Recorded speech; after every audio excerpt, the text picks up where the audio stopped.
भर्गो देवस्य धीमहि धियो यो न प्रचोदयात्।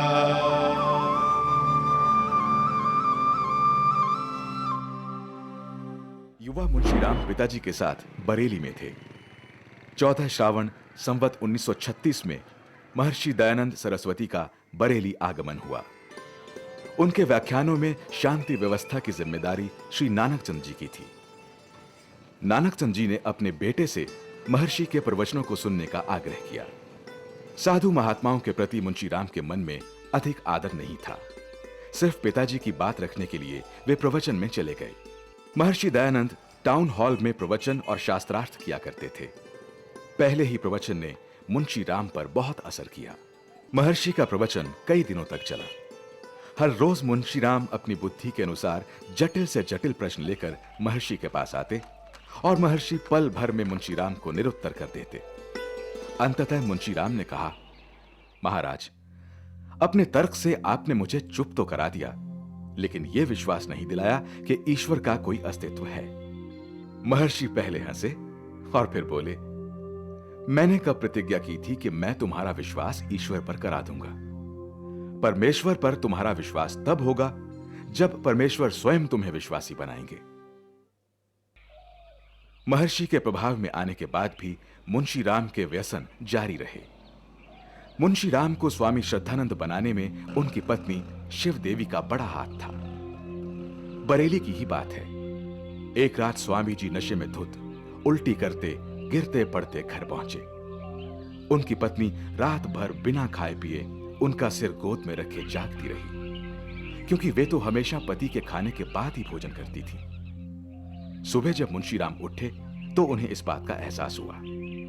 इसके अतिरिक्त शिव देवी जी ने एक बार अपने सारे गहने पति के चरणों में डाल दिए ताकि वे अपना कर्जा चुका सकें। इन घटनाओं ने मुंशीराम के मन को बहुत प्रभावित किया और उन्होंने श्रद्धानंद बनने की राह पर पहला कदम रखा। सन 1888 में मुंशीराम वकील बनकर सपरिवार जालंधर आ गए। प्रैक्टिस के साथ आर्य समाज में भी सक्रिय हुए। सन 1896 में स्वामी जी ने वकालत छोड़ दी और खुद को पूरी तरह से आर्य समाज को समर्पित कर दिया। स्वामी जी अड्डा होशियारपुर आर्य समाज के प्रधान भी रहे थे। यहीं से उन्होंने समाज सुधार के अनेक कार्य शुरू किए। हरिजनों को बराबरी का दर्जा दिलाने का काम शुरू किया। उनके लिए स्कूल खुलवाए। इसी आर्य समाज में स्वामी जी ने सन 1889 में यहां के वान बट्टों की एक जाति को हिंदू बना लेने का प्रस्ताव रखा। शुरू शुरू में दलितों को बराबरी का दर्जा देने में आर्य समाजियों को भी थोड़ी हिचकिचाहट हुई, लेकिन स्वामी जी ने प्रयत्न नहीं छोड़ा और कामयाब हुए। गांधी जी ने स्वामी जी के बारे में कहा है, वे अनाथ बंधु थे। स्वामी जी ने अछूतों के लिए जो कुछ किया उससे अधिक किसी और पुरुष ने भारत में नहीं किया। डॉक्टर अंबेडकर ने लिखा है कि स्वामी श्रद्धानंद जी से बढ़कर दलितों का कोई भी हितैषी नहीं। स्वामी जी ने दलितों के लिए बुढ़ापे के अंदर हजारों मील की पैदल यात्रा करके वे दक्षिण भारत में गए और केरल में वाइकम के सत्याग्रह का उन्होंने नेतृत्व किया। वहाँ वाइकम में एक बहुत बड़ा मंदिर है जिसको मैंने देखा है। उसके चारों ओर सड़कों पर कोई भी दलित जो था वो जा नहीं सकता था, मुसलमान और ईसाई तो जा सकता था। स्वामी जी ने इस भेदभाव के विरुद्ध सत्याग्रह किया। केरल के मॉडर्न टाइम्स के जितने बड़े नेता थे, टॉप मोस्ट थे, मूर्धन्य थे, वह सब स्वामी जी के सत्याग्रही बने।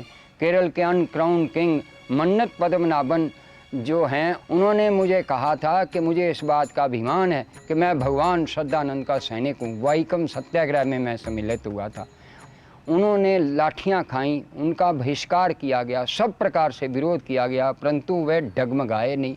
ശ്രദ്ധാനന്ദജി ഇവിടെ വന്ന സത്യാഗ്രഹത്തിന് വേണ്ടി പ്രവർത്തിച്ചവരും സത്യാഗ്രഹികളും ആയിട്ടുള്ളവർക്ക് അതിന് കൂടുതൽ പ്രേരണ കൊടുത്തു. പ്രസംഗിച്ചുകൊണ്ടിരുന്ന അദ്ദേഹത്തിനെ തടസ്സം ചെയ്തു. പോലീസുകാർ വരെ അതിനെതിരായിട്ട് അദ്ദേഹത്തിനെതിരായിട്ട് പ്രവർത്തിച്ചു, ദേഹോപദ്രവിപ്പിച്ചു. नीची जातियों के सदस्यों को अछूत कहना स्वामी जी को बहुत अपमानजनक संबोधन प्रतीत होता था। उन्होंने ही सबसे पहले उन लोगों के लिए एक सम्मान सूचक शब्द दलित इस्तेमाल किया जो उनकी सामाजिक और आर्थिक स्थिति का सूचक था, न कि उनके जन्मजात छोटेपन का। स्वामी श्रद्धानंद जी के प्रयत्नों से ही आर्य समाज की केंद्रीय संस्था सार्वदेशिक आर्य प्रतिनिधि सभा का जन्म हुआ।